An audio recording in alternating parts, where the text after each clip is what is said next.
오늘 우리 본문 말씀 중에 우리 3장 17, 18절 두 절만 다 같이 한번 읽어보겠습니다. 3장 17, 18절만 자 시작. 왕이여 우리가 섬기는 하나님이 계시다면 우리를 맹렬히 타는 풀무불 가운데서 능히 건져내시겠고 왕의 손에서도 건져내시리이다. 그렇게 하지 아니하실지라도 왕이여 우리가 왕의 신들을 섬기지도 아니하고 왕이 세우신 금신상에게 절하지도 아니하실 줄 아옵소서. 아멘. 오늘 본문 말씀은 다니엘서 3장입니다. 조금 전에 읽은 거는 17, 18장인데 이렇게 느부갓네살 그 당시 바벨론 왕이죠. 이 왕이 높이가 한 25m 내지 30m 되는 높이, 또 폭이 한 2.5에서 한 3m 되는 그런 큰 신상, 그러니까 우상을 만들었어요. 그래서 그걸 바벨론 지방의 두라 평원에다 딱 세우는 겁니다. 금신상을. 그래서 모든 국무원을 동원해서 이 세운 그 신상에 이제 잘 만들었으니까 기념식에 참석하라고 했습니다. 그래서 다 와라, 누구든 다 와라. 와가지고 각종 나팔, 피리, 수금, 삼현금, 양금, 생황 모든 악기를 들을 때 엎드려서 그 신상 앞에서 쭉 절하라는 거예요. 우리나라가 일제 시대에 일본 동방을 바라보고 절하듯이 또 신사에서 절하듯이 아무 생명체 없는 그러한 힘으로 권력으로 우상 덩어리를 만들어 놓고 거기에 인격체인 하나님의 형상인 우리 사람을 하나님께서 함께 하시는 사람을 그 우상 덩어리 앞에 절하라고 이렇게 딱 명령하는 겁니다. 근데 뭡니까? 여기 절하지 아니하면 맹렬히 타는 풀무불에 던져넣어. 풀무불은 용광로에서 불을 지필 때 막 펌프질을 해가면서 불을 팍팍 그 불입니다. 거기서 살아남을 자 하나도 없죠. 그러니까 절하지 않으면 다 죽여버리겠다 그 얘기예요. 그것도 아주 극악무도하게 불태워 죽이겠다. 이때 어떻게 합니까? 이 바벨론으로 이제 끌려온 네 사람이 있었죠. 하나님의 사람 다니엘과 여기 사드락, 메삭, 아벳느고입니다. 다니엘은 원래 이름이고 이 바벨론 이름으로는 벨드사살. 또 사드락은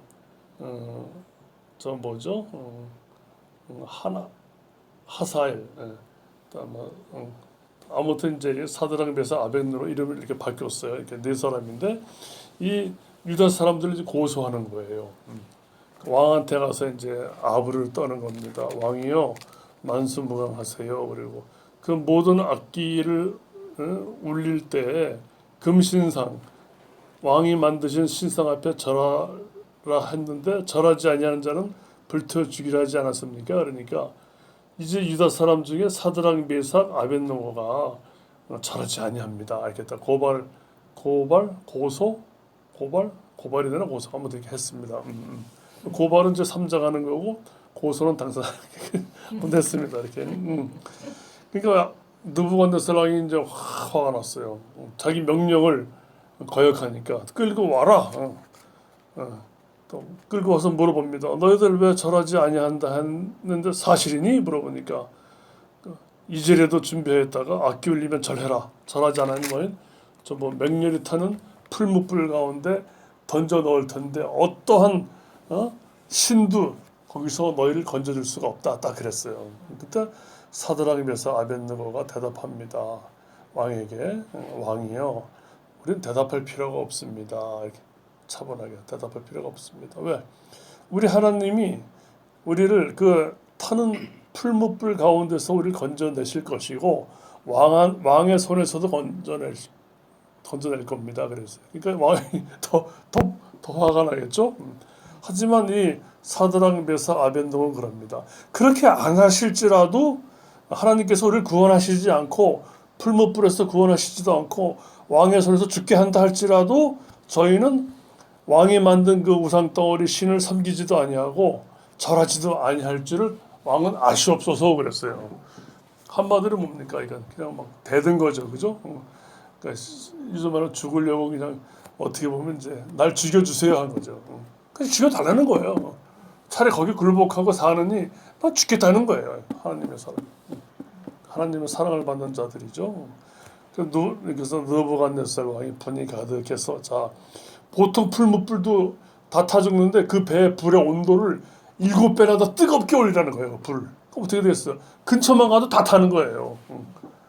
굶주린 사자가 대충 사람 잡으면 씹어 먹을 텐데 굶주려 버리면 뭡니까? 사람이 땅바닥에 닿자마자 점프해 망고처럼 점프해가지고 잡아먹는다는 거죠. 그대로 그냥. 던지라 그러니까 그 풀무불에 던졌어요. 왜? 겉옷을 입히고 속옷과 모자 쓰고 옷을 입힌 채 불구덩이에 던졌어요. 그러니까 너무 뜨거움으로 그 불이 너무 뜨거운데 사드락 메삭 아벳느고를 붙던 사람이 다 죽어버렸어. 7배나 뜨거우니까. 사드락 메삭 아벳느고는 그래서 그 풀무불 가운데로 결박된 채 묶인 채로 그 풀무불 가운데 떨어졌다는 거예요. 이게 하나님의 사람이 이렇게 사는 거예요. 근데 느부갓네살 말이 좀 어렵죠. 느부갓네살 어려워도 이거 잘 알고 계셔야 돼요. 성경에 엄청 많이 나와요. 이 사람이 바벨론 이게 사람 이름이라기보다도 바벨론의 그 왕을 이렇게 아마 칭하는 걸 이름이 다 달라. 느부갓네살도 벨사살이 있고 뭐 또 알고 막 그래요. 다음에 이제 우리가 결박하여 불 가운데 던진 사람은 세 사람이 아니었니? 이렇게 물어보는 거예요. 왕이 그 신하들이 맞아요. 올소이다 왕이 아니라 내가 보니 어떻게 분명히 결박해서 세 사람을 넣었는데 보니까 네 사람이 걸어다닌다. 그 안에서 네 사람이 묶이기 다 풀려가지고 푸른 불 가운데서 우리가 과학적으로 상식적으로 불 가운데 있으면 다 타 죽어 정상 아니에요, 그죠? 우리가 물 위에서 물에서 우리가 가라앉는 게 정상 아닙니까, 그죠? 우리 몸이 물의 무게보다 무거우니까 그 자연 법칙이란 말이에요. 그러니까 우리 몸이 불이 닿으면 7배나 뜨거운 불이면 타는 게 이게 자연 이치라는 거죠. 근데 어떻게 세 사람 아니니? 근데 네 사람이 불 가운데로 다닌다야. 근데 상하지도 않고 근데 네 번째 모양은 신들의 아들 같다. 신들의 아들. 여기에다 이제 해석이 막 분분해요. 성경에 신들의 아들이라고 돼 있어요. 그냥 우리 신들의 아들로 보면 돼. 그러니까 이제 느부갓네살이 이제 머리에 큰 충격을 받은 거예요. 어떻게 이런 일이 있을 수 있나? 생각해봐요. 불이 타는데도 걸어다니고 있어요. 거기를. 그러니까 불이 없는 것처럼 걸어다닌다는 거예요. 하나님께서 이제 자연 법칙을 초월하시잖아요. 그러니까 하나님이 사람 되셔서 이 땅에 오셨을 때도 마태, 마가, 누가, 요한복음 물 위를 걸으셔요. 하나님께서. 사람이시기 때문에 분명히 무거워 가라앉아야 되는데 물 위를 걸으셔요. 근데 예수님뿐만 뭐예요? 아니라 베드로도 걸어. 베드로 보고 이리 오라 그러니까 베드로도 걸어. 베드로가 얼마나 몸이 좀 뚱뚱하겠어요. 우리 잘 모르지만 막 혈기도 있고 막 성질도 막 이러고 뭐 잘 먹을 것 같고 뱃사람이니까 뭐 등치도 클 것도 같은데 예. 물보다 우리 무거우니까 물속에 들어가면 가라앉는 거예요. 근데 베드로도 걸어갔어요. 그러니까 하나님께서 동행하시고 하나님께서 인도하시면 걷는다는 거예요. 어떤 경우는 뭐 태양을 막 멈춰요. 하나님께서 태양을 멈춘다는 게 말이 됩니까? 이게 시간을 계산하는 건데. 또 해 그림자를 뒤로 15도를 막 물려요. 이건 뭡니까? 무지의 법칙이 막 깨지는 거예요. 이거는 아하스 히스기야 왕 아버지 아하스 때는 해식의 그림자가 히스기야에게 약속을 주기 위해서 뒤로 앞으로 15도도 힘든 건데 뒤로 15도를 물러나게 한다는 거예요. 그러니까 뭡니까? 뭐 이런 시간을 막 그냥 조절하시고 하신다는 거죠. 그러니까 이제 왕이 놀래가지고 풀무불 근처에 가서 불러서 막 그래요. 지극히 높으신 하나님의 종 사드락 메삭 아벳느고야, 나와라, 이리로 오라. 불 가운데서 나오는 거예요. 나와 보니까 뭐예요? 머리털도 하나 걸리지도 않았대요. 머리털도 냄새도 없대. 냄새도. 그럼 그들이 뭐 가짜 뭐 불 모양만 했나? 왕이 실제 불 타는 불인데 이렇게 완벽하다는 거예요. 성경에 보면 하나님께서 우리에게 복을 주실 때는 근심을 더하지 아니하시고 완벽하게 복을 주신다. 찝찝하게 뭐 돈은 주는데 건강이 나빠진다 이게 아니고 완벽하게 우리를 챙기신다는 것처럼 여기서 불탄 냄새도 없었더라. 이게 참 저도 읽으면서 크게 와닿아요. 머리털 그을린 것도 없더라. 옷도 겉옷 색깔도 변하지 아니하였고 이럴 때 이제 느부갓네살이 막 뒤집어지는 거예요. 사드락 메사 아벳느고 하나님을 찬송해라.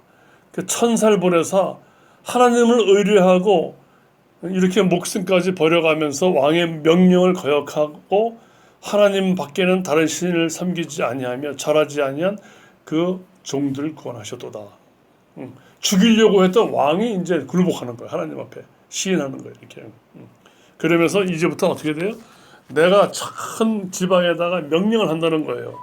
사드락 메사 아벳느고의 하나님한테 말을 함부로 하는 자들, 또 경솔이 말하는 자들, 이런 자들은 그 몸을 쪼개 죽여버리라는 거예요. 그냥 하나님께 함부로 하는 자들 쪼개버리고 그 집을 거름터로 완전히 다 파괴시켜 버리라는 거죠. 거름터로 삼아야.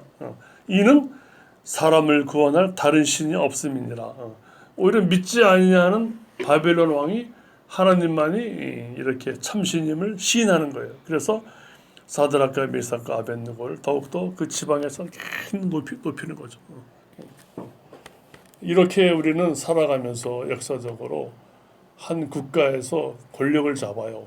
또 아니면 이방 군대나 이방 나라가 쳐들어와서 이렇게 우상 숭배를 명하는 경우가 지금도 많아요.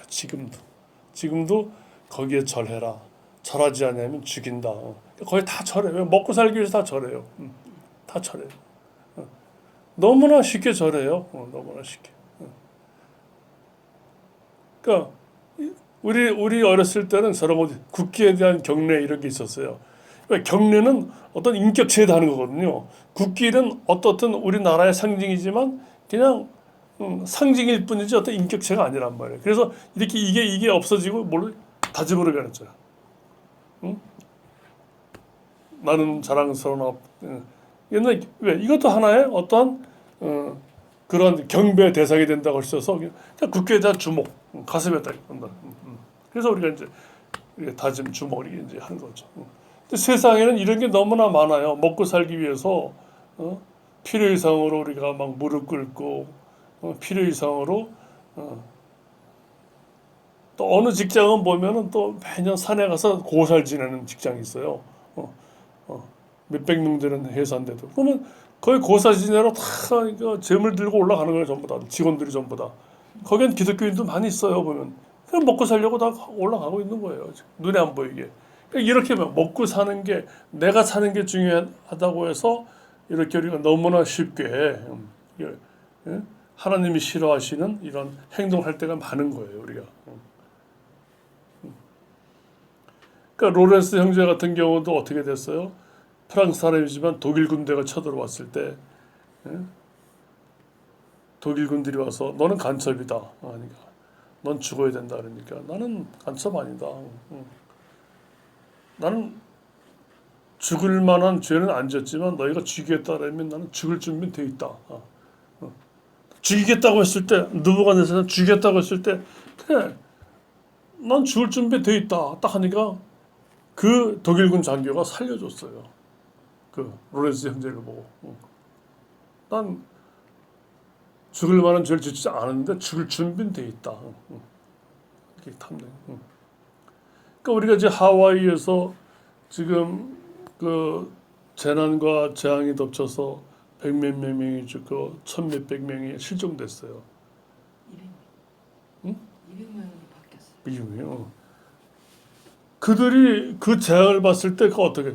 그들의 이제 우주적 말이에요. 그게 내가 죽는 거니까 우주적 말이에요. 우주적 말 그게 바다에 뛰어들 정도고 이제 천몇백 명이 실종된 상태인데 이게 이 땅에도 이제 버젓이 일어나요. 이 땅에도 지금 물 피해, 폭염 피해, 또 전쟁으로도 우크라이나, 러시아 몇만 명이 죽는 거예요. 하산이 같은 젊은 애들도 죽는 거예요. 이게 현실 같은 시대에 살면서 이게 그들에게 뭡니까? 내게는 그냥 종말인 거예요.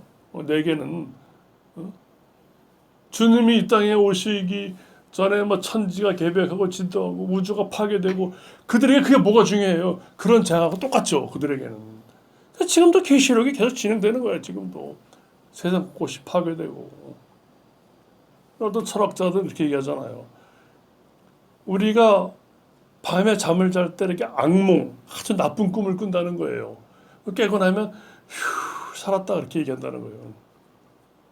근데 현실 가운데 뭡니까? 악몽을 많이 꾸는 거예요. 우리가 지금 살고 있는 게. 왜? 그들에게는 악몽이죠. 응? 내가 죽으니까 악몽은 일단 내가 죽을까봐 겁이 나고 거기서 깨어나면 하는 게 다 악몽 아닙니까? 우리 평생 어떻게 보면 악몽을 꾼다는 거예요.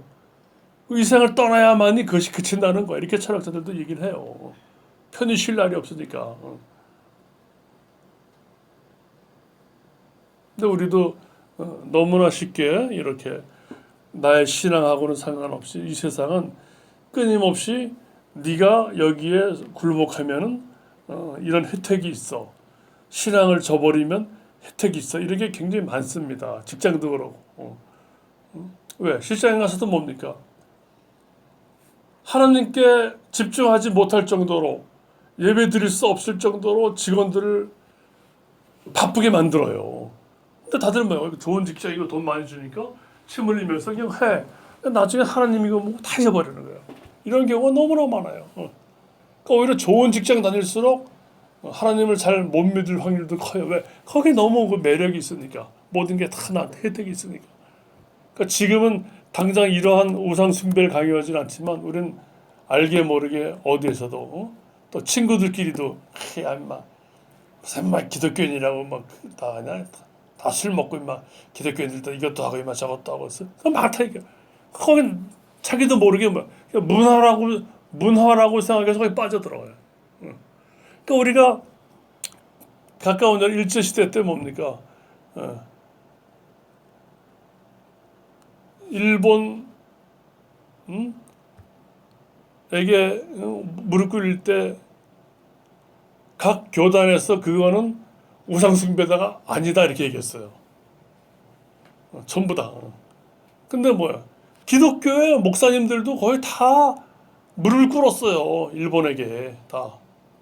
어느 교단은 뭐 심지어 이거는 우리가 일본 이제 국민이 됐으니까 국가 행사니까 국가 행세를 우리가 잘 따르는 것이 우리가 모험적인 행동이다 이렇게까지 했어요.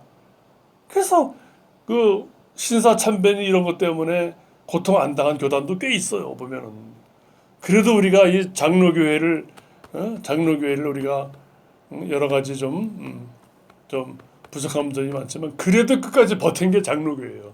그래도 끝까지 버틴 게 다른 교단들은 다 무릎 꿇었어요. 일본 그 신사참배 거기에 그러니까 목사들까지 집단으로 다 무릎 꿇고 일본에서 주는 그 세례가 있어요. 그걸 다 받고 그러기도 했단 말이에요. 이렇게까지 무참하게.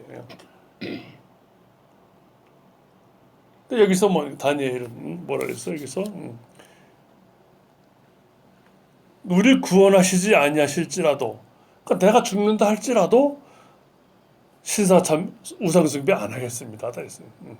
우리가 오늘 이 말씀을 우리가 정말 늘 깊이 새겨가면서 생활 가운데 우리가 하나님보다 더 거기에 집착해서 너무나 쉽게 하나님을 함부로 쉽게 얘기하고 무시하고 이런 것이 없나 우리를 잘 돌아보면서 일상생활 가운데 늘 하나님만이 우리 안에서 존귀히 여길 수 있고 우리를 구원하시고 자유 주시고 평강 주시고 죄사함 주시고 영원한 생명 주시고 이 땅에서도 이미 구원의 길 가게 하신 하나님을 얼마나 사랑하고 있는가 우리가 좀 깊이 좀 생각해 봤으면 좋겠습니다. 아멘.